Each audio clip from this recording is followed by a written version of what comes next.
So this will be part 3 of our study on the prophets and the kings, and we still have, it's going slower than I thought. I really thought this would be a 1 or 2 Wednesday thing, but we still have several prophets to cover.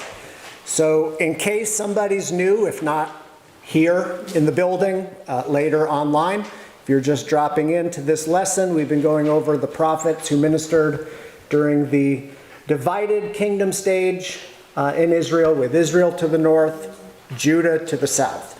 And yes, I realize I'm repeating some of this, but once you get to that point where you're like, man, I've heard this again and again, then you know it, right? That's how we learn. So, yeah, right, that's the point. So Saul was the first king of Israel, then David, then Solomon, and those were the glory days, so to speak. But because of Solomon's idolatry, the Lord decided to take the kingdom away from the house of David, with the exception of one tribe. So David and his line would rule over one tribe, and that tribe was what? Judah, right. So the nation of Judah to the south. So Solomon's son Rehoboam only reigned over the nation of Judah. So there were the kings to the north in Israel. All of them were ungodly. And then the kings in the south in Judah, some were good, some were not so good. Sort of a mixed bag.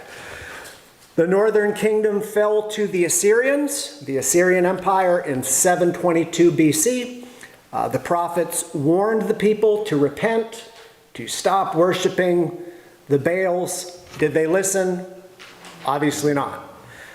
Now the prophets were warning the southern kingdom, and for the most part, it's the same type of thing. The word of God came to them through the prophets, but mostly their message fell on deaf ears. And not only that, we said the prophets were despised, right? They were persecuted. Some of them were killed. So some of the kings killed the prophets. I don't think there was ever a prophet who killed the kings, right? The kings had the military power. The prophets had, the sword of the Spirit. So the kings, some of them, who is the one we talked about, definitely, we think, got killed by King Manasseh, the prophet Isaiah. And we know Ahab and Jezebel tried to kill Elijah, but they were not able to. So as we go along, we're trying to make application to the modern day. What does this mean for us? Should preachers be addressing the issues the nation is facing? And when we talked about that, most everybody seems to agree on those clear moral issues. The answer is yes. And then there might be some things that people disagree on, and that's just the way it's going to be.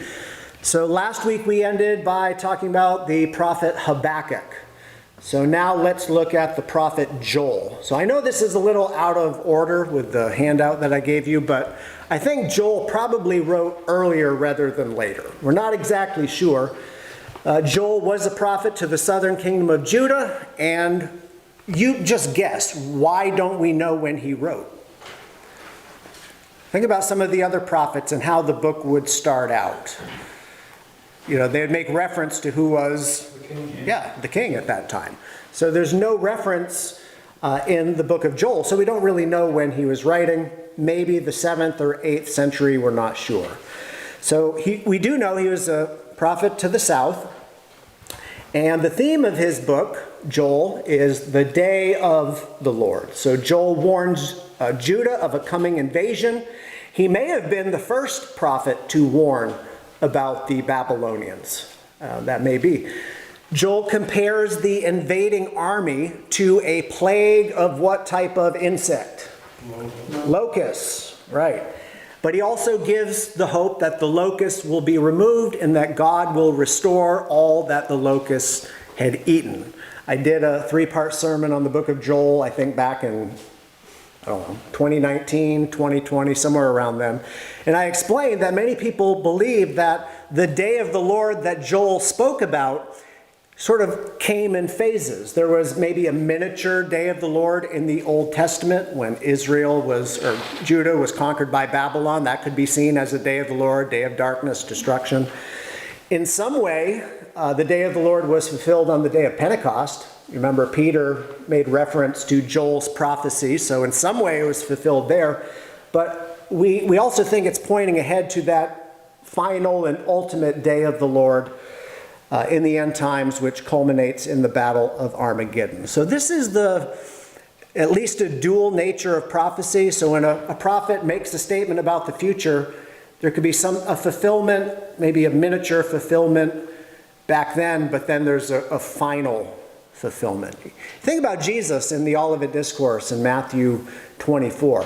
Jesus was talking about the destruction of the temple in Jerusalem, right? And what was going to happen in 70 AD, but he was also talking about the end of the age. So sometimes the prophets are talking about more than one thing. Is that confusing? Yeah, I mean, especially if you lived back then. But Joel chapter 2, starting in verse 30, if you want to follow along. Joel chapter 2, verses 30 and 31, he says, I will show wonders in the heavens and in the earth, blood and fire and pillars of smoke. The sun shall be turned into darkness, and the moon into blood, before the coming of the great and awesome day of the Lord. So you've probably seen, at least at some point in your life, when the moon looked red, right?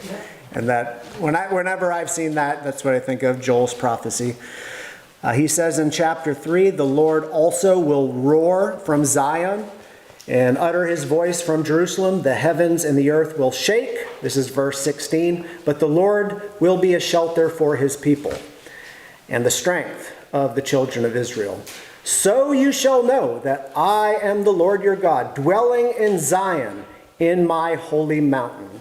Then Jerusalem shall be holy, and no aliens shall ever pass through her again. So you have some scary imagery, right? In the end times, there's a lot of bad things happening, but there's also some good things happening, because what does God do? He fights for his people, Israel.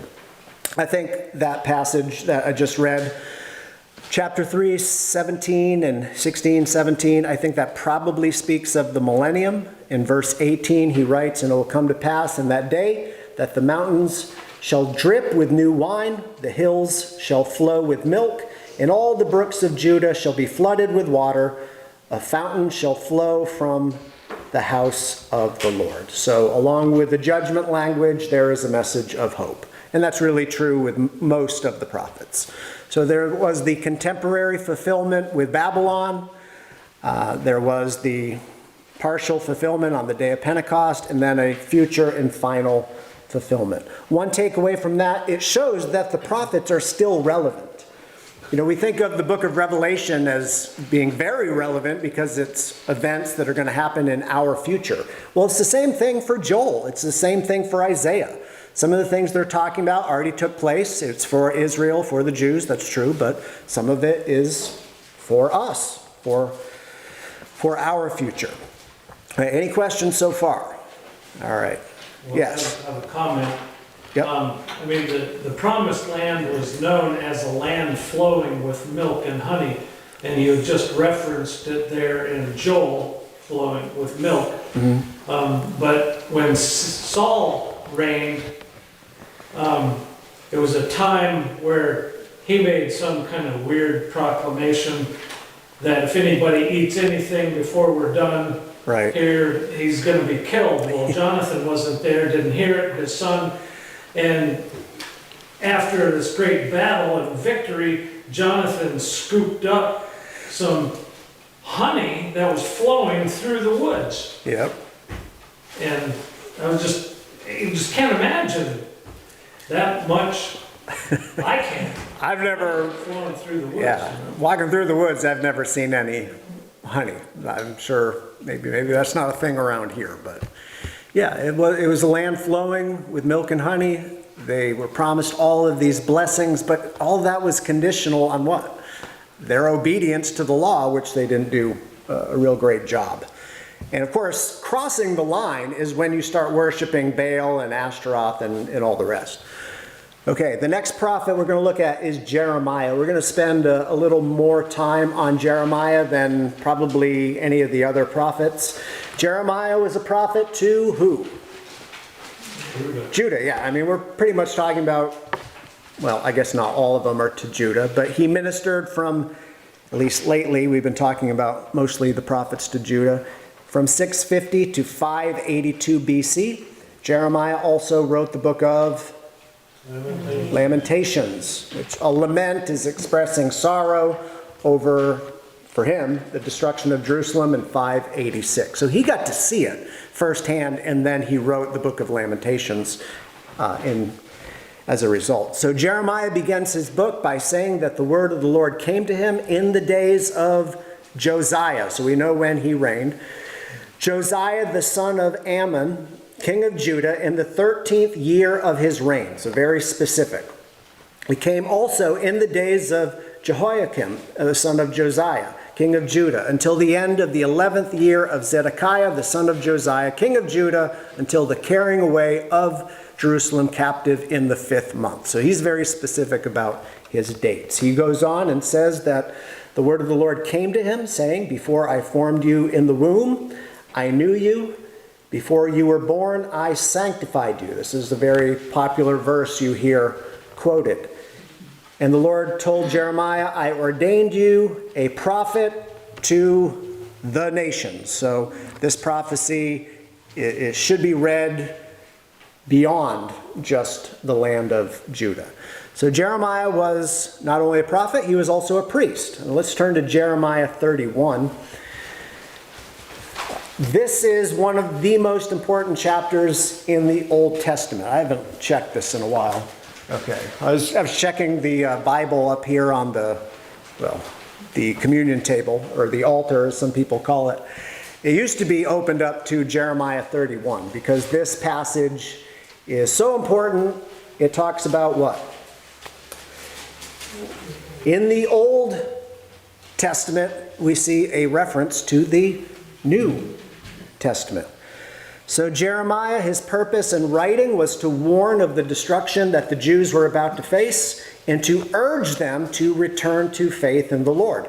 Jeremiah is probably, this is just my opinion, I guess, but I would say Jeremiah is probably one of the most negative books in the Bible. I've heard people say the book of Ecclesiastes is the most depressing. Jeremiah is maybe one of the most negative. So, does that mean we should ignore it? No. We should learn from it, if anything. But there's still a message of hope and restoration, and this is the great hope right here. So Jeremiah 31, look at verse 31. We'll start here. "Behold, the days are coming, says the Lord, when I will make a new covenant with the house of Israel and with the house of Judah. Not according to the covenant that I made with their fathers in the day that I took them by the hand to lead them out of the land of Egypt, my covenant which they broke, though I was a husband to them, says the Lord. But this is the covenant that I will make with the house of Israel after those days, says the Lord. I will put my law into their minds and write it on their hearts, and I will be their God, and they shall be my people. No more shall every man teach his neighbor and every man his brother, saying, Know the Lord, for they shall all know me, from the least of them to the greatest of them, says the Lord, for I will forgive their iniquity, and their sin I will remember no more." So he's talking to the nation of Israel, or to the Jews, and he promises them in the Old Testament that there's going to be a New Testament. How many Jews do you know who even believe that the New Testament is a thing? I mean, they must have some response to this, but clearly they do not believe that there is a New Testament right now in the Lord Jesus Christ. So we're living in the New Testament right now. But has Israel been restored? Can you say this, that all the Israelites know the Lord? Yeah, so obviously we're in the first stages of this, maybe you could say. When would this be fulfilled? It's going to be fulfilled at some point. When will the promises of God be fulfilled for the nation of Israel? Yeah, it's going to start, things are going to start happening during the tribulation, but they're going to be fulfilled in the millennium.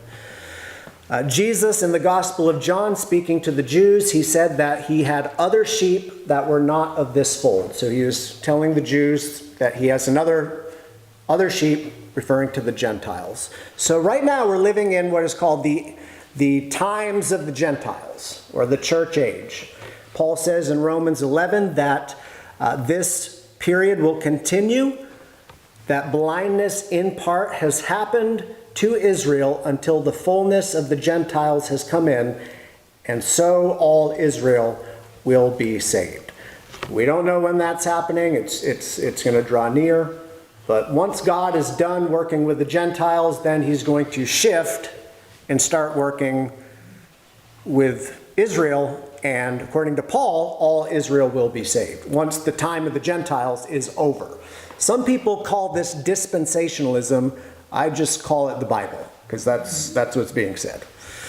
Not that everything that's called dispensational is correct necessarily, but this part is.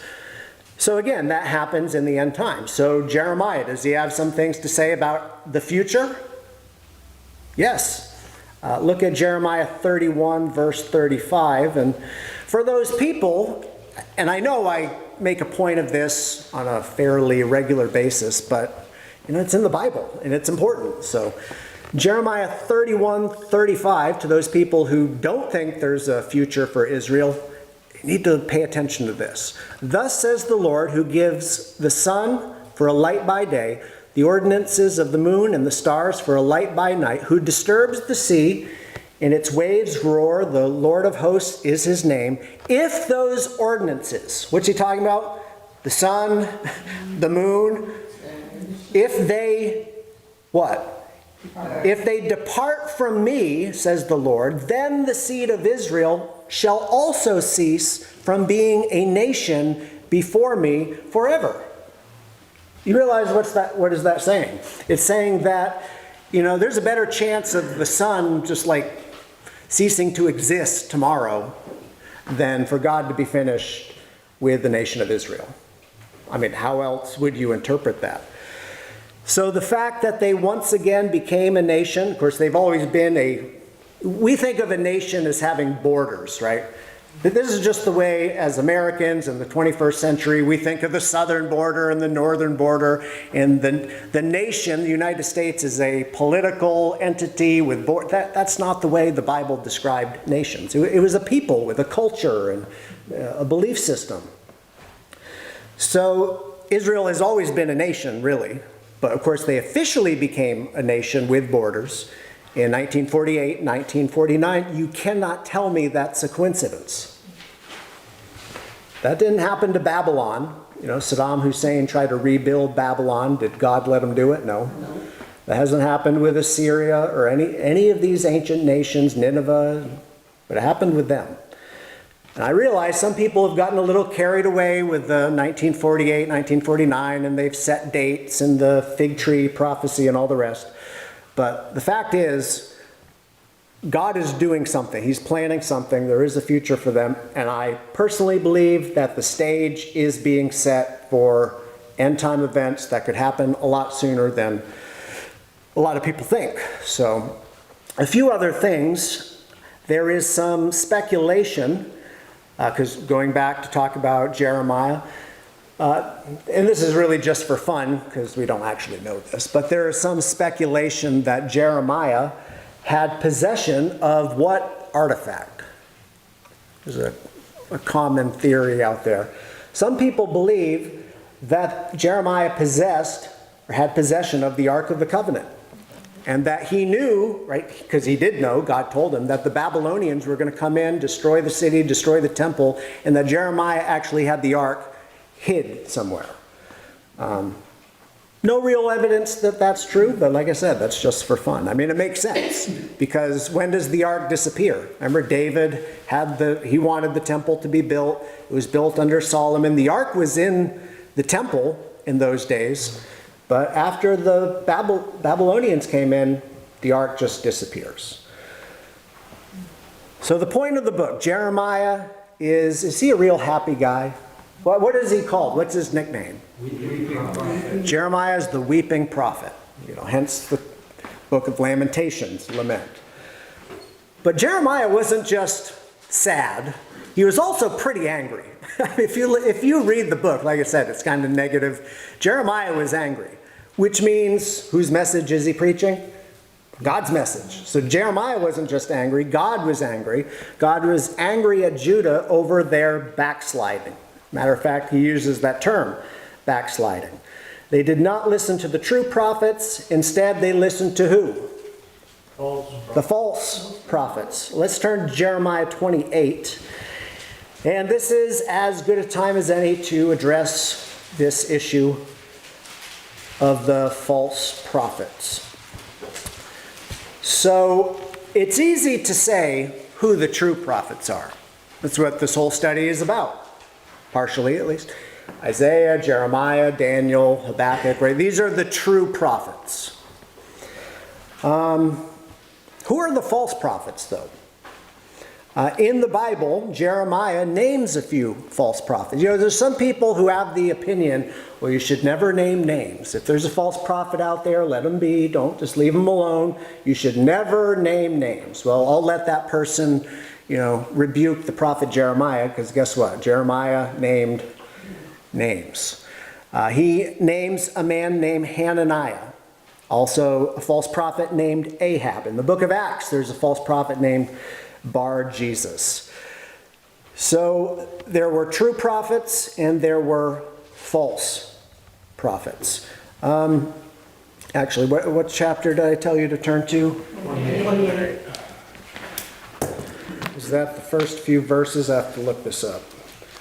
Isaiah, Jeremiah, chapter 28. I just wanted you to see that. The first verse, and it happened in the same year at the beginning of the reign of Zedekiah, king of Judah, in the 4th year, in the 5th month, that Hananiah, the son of Azur, the prophet, who is in Gibeah, basically he says to the people, skip ahead to verse, skip ahead to verse 7. Nevertheless, hear now this word that I speak in your hearing, and in all the hearing of all the people, the prophets who have been before me and before you of old prophesied against many countries and great kingdoms of war and disaster and pestilence.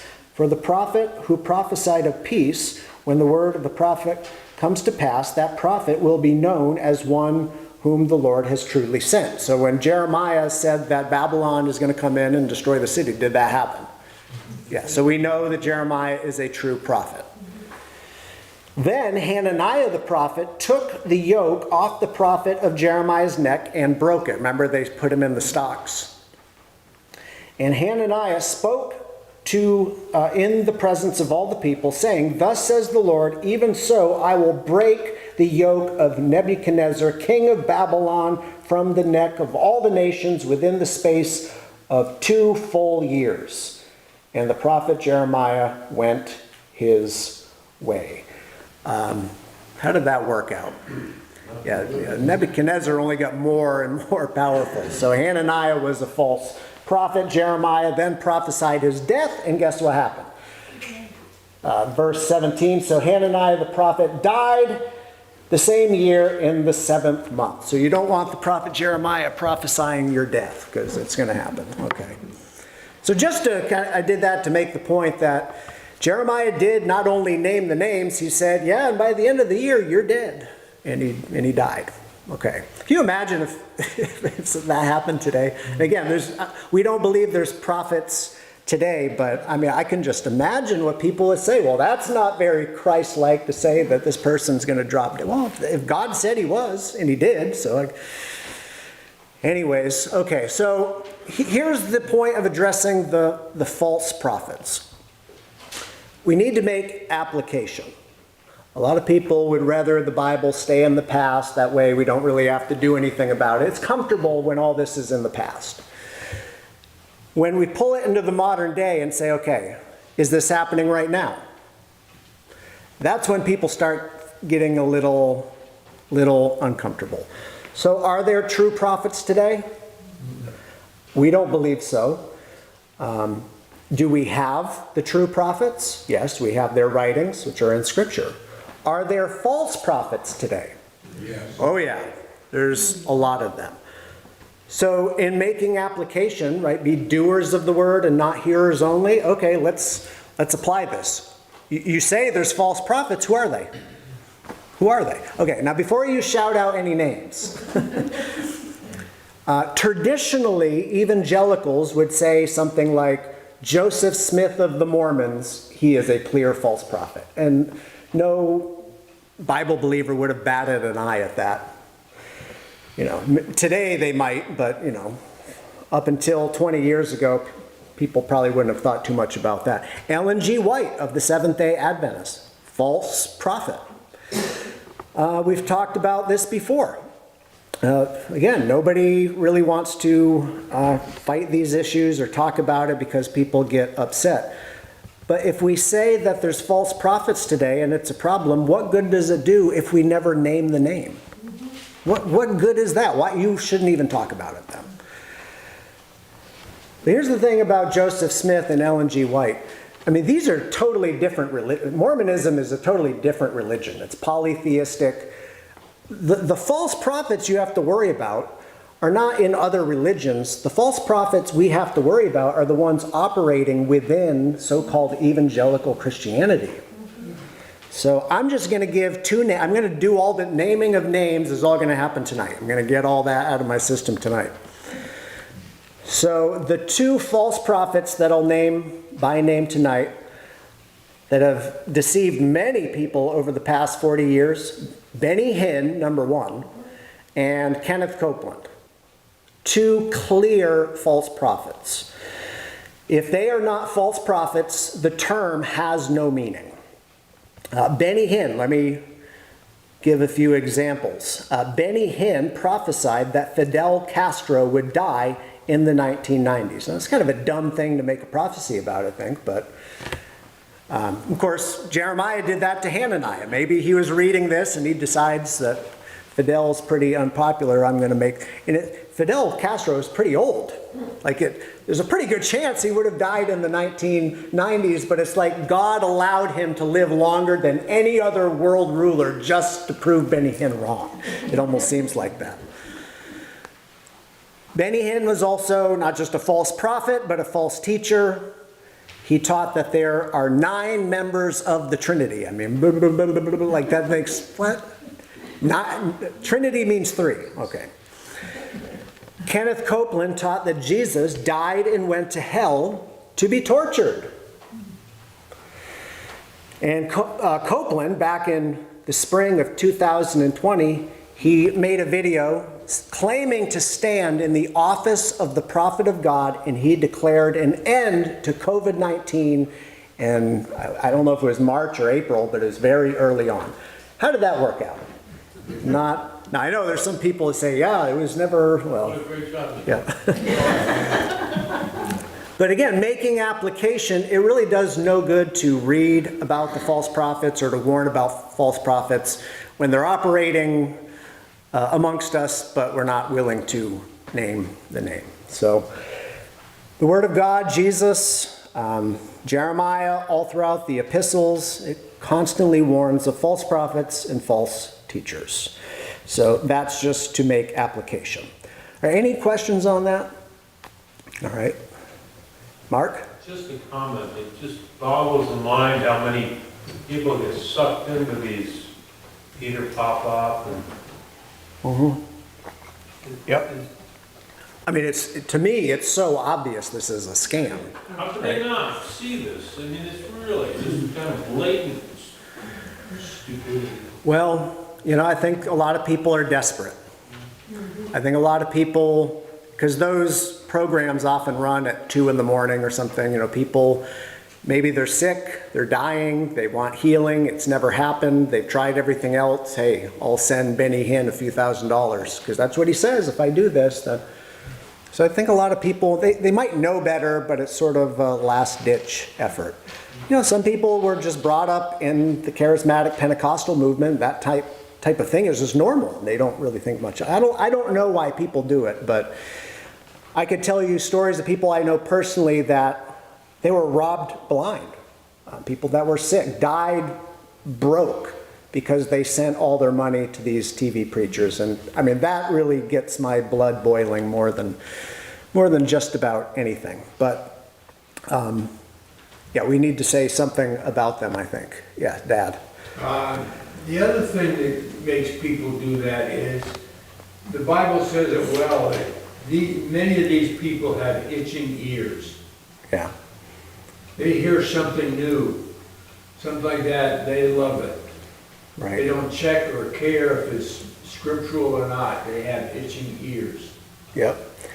Yeah, they want to be told what they want to hear. Because there's a lot of stuff in the Bible that is negative, and maybe they have an idea of what's in the Bible, they've heard it before, and it's just not exciting. They want some new, fresh prophecy, and you're going to tell me all these wonderful things are going to happen. I get the attraction, it's just not true. Okay, so those men made false prophecies. They are verifiable false prophets. Okay, so anything else on that before we move on? Okay, so I named the two false prophets. I'll name the kings or rulers later on. Okay, so we spent a lot of time on Jeremiah for good reason. He's a major prophet, right? So his prophecy about the new covenant, one of the most significant Old Testament prophecies that has great relevance today. All right, let's look at a minor prophet, a man named Obadiah. Obadiah he's one of those guys, it's like, yeah, that name sounds like it would be in the Bible, but I don't know if I've ever read that book, right? Obadiah, what's that about? Well, we don't know much about Obadiah. We're not sure when his prophecy was written, sometime around the 6th century maybe. Here's what we do know. He's similar to Jonah and Nahum. Remember, they did not speak to Judah, they spoke to the city of Nineveh. Now, Obadiah did not speak to Nineveh, but he did speak to a different nation. So he was preaching the doom of what nation? Yeah, the nation of Edom. So if you remember Isaac, right, Abraham, Isaac had two sons, Jacob and Esau. Jacob is the father of the Israelites, have his name changed to Israel. Esau is the father of the Edomites. So these are two nations. God chose Jacob over Esau. So the nation of Israel has this hope. There's a future for Israel. Is there a future for Edom? No.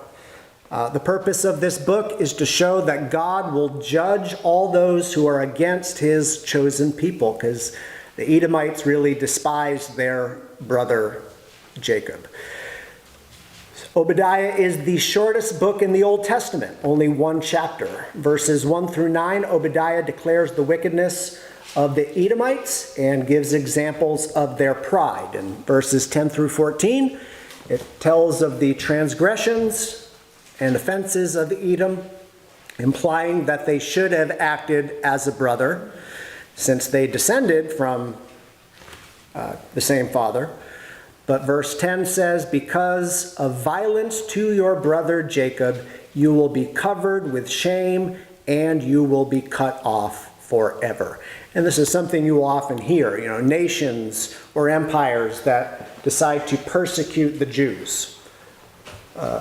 Like Hitler and the Nazis or the Babylonians, you're always going to lose. Now there will be one empire that it seems like they're going to do it, the Antichrist, but it's not going to work. So the New World Order, or whatever you want to call it in the future, they're going to persecute the nation of Israel, but anyone who ends up going against the nation of Israel in the end will be destroyed. Because actually every nation is, if you think about it, every nation is going to collapse. The only nation that goes into the millennium as God's special people is the nation of Israel. Verses 17 and 18, we read that the house of Jacob shall possess their possessions. So all the land of Edom, who's going to get it? The Jews. The house of Jacob shall be a fire, and the house of Joseph a flame. But the house of Esau shall be stubble. They shall kindle them and devour them, and no survivor shall remain of the house of Esau, for the Lord has spoken. And by the end of the first century, the nation of Edom was, guess what? Non-existent. So did Obadiah's prophecy come true? Yes. All right. Any questions on that? And this is why evangelicals tend to be so pro-Israel. Maybe it has to do with some other things, but there is a biblical reason why. Now, you don't want to go too far with that and get carried away. Like Israel can do no wrong and they're always right. No, that's not the case. I mean, they're living in unbelief. So they need to be saved. They need Jesus. There's a famous televangelist, Paula White, who's heard of. She was Trump's spiritual advisor for 4 years. Paula White was in the news last week where she went to Israel and she said, "We're not trying to convert the Jews. As an evangelical, I do not want to convert Jews. I want to learn from the rabbis." So she went over there and said, "Don't worry, we are not interested in converting you." And I'm like thinking, what is this? That's bizarre. But we should want to convert everybody. I realize that doesn't always happen, but anyways, so Edom was destroyed. Okay, we could spend the last few minutes looking at the prophet Ezekiel, but I think I'll save that for next time. Since we're kind of entering into a new phase of history, this is the Babylonian captivity. So Babylon's come in, Israel's destroyed, or Jerusalem's destroyed. Instead of Jewish kings, the prophet Daniel is going to interact with pagan kings, right? He's going to cross paths with Nebuchadnezzar of Babylon. So we'll cover that next time. So there's obviously going to be a part 4. That's good news for some of you, bad news maybe for others. I really am going to try to finish next time. But I realize this study started with a focus on the prophets and kings, but it's sort of turned into just focusing on the prophets. So let's spend the last few minutes talking about some kings. Let's turn to 2 Chronicles. If you want to study the kings on your own, I just recommend read the books. Take a guess. What book should you read? Kings. Yeah, that makes sense. The book of 1 Kings and 2 Kings, but also 1 and 2 Chronicles, because you'll read statements like this. 2 Chronicles 36, verse 1. Then the people of the land took Jehoahaz, the son of Josiah, and made him king in his father's place in Jerusalem. Jehoahaz was 23 years old when he became king, and he reigned 3 months in Jerusalem. So this is 2 Chronicles 36, verse 3. Now the king of Egypt deposed him at Jerusalem, and he imposed on the land a tribute of 100 talents of silver and a talent of gold. Then the king of Egypt made Jehoahaz's brother, Eliakim, king over Judah and Jerusalem, and changed his name to Jehoiakim. And Necho and took Jehoahaz, his brother, and carried him off into Egypt. Think about what we're reading right now. If you were to bring this into modern times, it'd be like, okay, this guy got elected, he was impeached, and he was replaced by this guy. You're like, oh, we're getting into politics, you shouldn't talk about this. Isn't that what we're reading, though? Verse 5, Jehoiakim was 25 years old when he became king, and he reigned 11 years in Jerusalem. And he did evil in the sight of the Lord his God. Notice that phrase. He did what? Evil. Okay, that's kind of judgmental, isn't it? Whoever wrote Chronicles is really judgmental. But no, this is obviously something that was a high-handed act of rebellion against God, and the Bible calls it for what it is. So not only does the Bible record political matters, it makes a judgment about their behavior, does it not?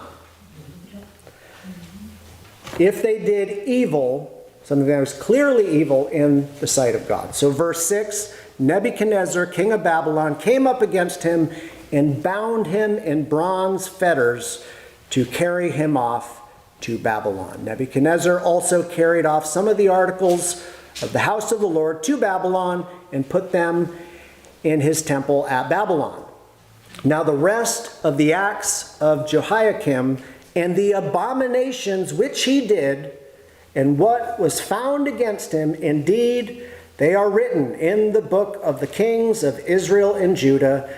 Then Jehoiachin, his son, reigned in his place. So he is singled out as someone who has done what? What's the word? Evil. Well, not just evil, abominations in the sight of God. So the kings did evil, obviously. And not only did the prophets preach against these men, it was all recorded for us to read about. And because there's nothing new under the sun, and again, making application, rulers did evil back then. Do rulers still do evil today? Oh, yeah. Oh, I heard. So Vicious rumors. So there's no prophets today. So there is no Jeremiah to get a word from God. I have an idea of what God might say. I mean, maybe I'd be surprised, but I could guess, right? So there's no prophets today, but there are pastors who speak prophetically. And maybe you've heard this term. When someone speaks prophetically, they're speaking truth to power. Right? So the governor, the president, the prime minister, the king, he's in a position of power, and the prophet speaks God's truth to power. What you're doing is evil in the sight of God. That is something a prophet would do. So, when Joe Biden took the American flags and moved them off to the side and placed the transgender flag into the center, the place of prominence, and then after the ceremony, a bunch of activists took their clothes off and paraded around the White House lawn, that is an abomination. Oh, you're just talking because, against the Democrats because you're on the other side. Okay, Mike Pence. Who's heard of Mike Pence? Mike Pence did an interview where he said, according to him, he thinks transgender surgery should be legal. He said, well, I don't really, for children it should be illegal, but for adults, live as you want to live. I might not agree with you, but, the Bible says love your neighbor as yourself. So that's an abomination to God right there. And here's the thing, you might think I'm being unfair with Joe Biden. Mike Pence, I think, is more guilty because he knows better. So, just in case anyone's upset and you're going to text me or email me or call me later, save your breath because I'm not apologizing, okay? I would rather be voted out and run out of town on a rail than to make excuses for that stuff. And I'm serious. But the same types of things are happening right now. And I think a lot of pastors, they don't dare say anything because they're too afraid. Now, I understand the issue of politics is a touchy subject, and there are real reasons why you would want to be careful about how you approach that. I get all of that. But, when it's open and high-handed acts of evil in the sight of God. And notice, I'm not upset with the sinners. We want the sinners to be saved because we were sinners saved who are now saved by grace. I'm not against them. I am against the rulers who know better. And God has placed them in a position of authority. And we know what the scripture says. God raises them up, and sometimes he raises them up to tear them down.